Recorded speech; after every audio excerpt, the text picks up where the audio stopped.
నమస్తే అండి. Welcome to Ravanamma garden. మా గార్డెన్‌లో పుదీనా చూసారా బ్లాక్ టబ్‌లో పెట్టాను. ఎంత బాగుంది, ఎంత హెల్తీగా వచ్చిందో.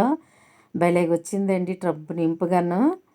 ఇగోండి అదంతా మనం హార్వెస్ట్ చేసుకుందాం. ఇగోండి చూడండి ఎంత బాగుందో. ఇంకా చిన్న టబ్‌లో కూడా పెట్టాను, చిన్న పెరుగు కప్పులో, అందులో కూడాని. ఇగోండి మనకి పుదీనా మనకి హెల్త్కి ఎంతో మంచిదండి. కాకరకాయలు కూడా ఉన్నాయండి, అవి కూడా కోసుకుందాం. ఇగోండి ఈ చిన్న చిన్న కాయలు పండిపోతున్నాయి. అంటే చిన్న కాయలేమో చిట్టి కాయలు ఏమంటారు, చిట్టి కాకర అంటారు కదా, అలా వచ్చేయండి ఇవి. చిన్న చిన్న కాయలే వేస్తున్నాయి, మరి పెద్దగా అవ్వట్లేదు. ఇంకెన్ని ఉన్నాయి అన్నీ కూడా కోసిద్దామని ఇగోండి కోస్తున్నాను. ఇగోండి ఈ చిన్న కాయలు చూడండి ఎలా ఉన్నాయి విచిత్రంగా, ఈ కాకరకాయలు. ఇంకా కొంచెం దొండకాయలు కూడా ఉన్నాయి, అవి కూడా హార్వెస్ట్ చేసిద్దామని ఇగోండి దొండకాయలు కూడా కొంచెం కోస్తున్నాను. అవ్వండి దొండకాయలు మొన్న చాలా బాగా వచ్చాయి. చిన్న చిన్న కాయలన్నీ ఉంచేసాను, అవి కొంచెం పెద్దవి అయ్యాయి ఇప్పుడు. అవన్నీ కోసానండి. దొండకాయలు మాత్రం కొద్దిగా ఉన్నాయి ఈసారి. ఇంకోండి ఇంకా గంట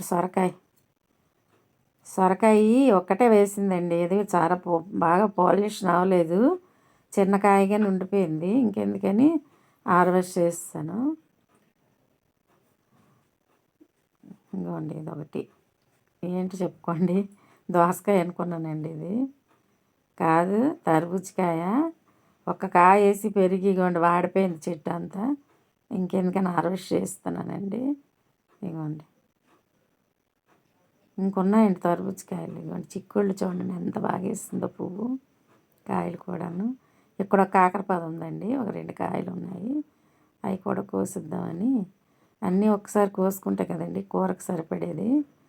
అదిగోండి అవి ఒక 2 కాయలు, కాకరకాయలు, దొండకాయలు, ఆనపకాయ, పుదీనా, పచ్చిమిర్చికి వచ్చానండి. కొంచెం చూడండి ఎంత బాగా కాసాయి పచ్చిమిర్చి, ఎంతెంత కాయలో. చిన్న గ్రో బ్యాగ్లో పాలకూరను ఇక పచ్చిమిర్చి మొక్క పెట్టాను, భలే కాసాయండి.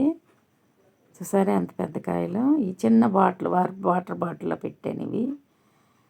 అదిగోండి చిన్న చిన్న వాటర్ బాటిల్ సరదాగా పెట్టాను. అవి చాలా కాయలు వేసాయి అవి కూడా. చూసారా ఏదైనా కొంచెం గుప్పడి కాయలు చాలు. ఇవ్వండి కొంచెం బెండకాయలు ఉన్నాయండి అక్కడక్కడ, ఒక 4-5 కాయలు. బెండకాయలు మొక్కలు అయిపోయాయి. ఇంకా మళ్ళీ కొత్త నారు పోసాను, కొన్ని పోయాయి, ఒక 3-4 మొక్కలు మిగిలాయి. వీటి ప్లేస్లో అవి వెయ్యాలండి. ఇదిగోండి బెండకాయలు చాలా కాయలు కాసాయి. ఈ బెండకాయలు ఒక్కసారిగానే అన్నీ అయిపోయాయి, ఇంకా కాపు మరలేదు. కొద్దిగానే ఉంటే ఈ బెండకాయల కోసం ముదిరిపోతాయి. ఇంకా అని 4-5 కాయలు ఉంటే కోస్తాను.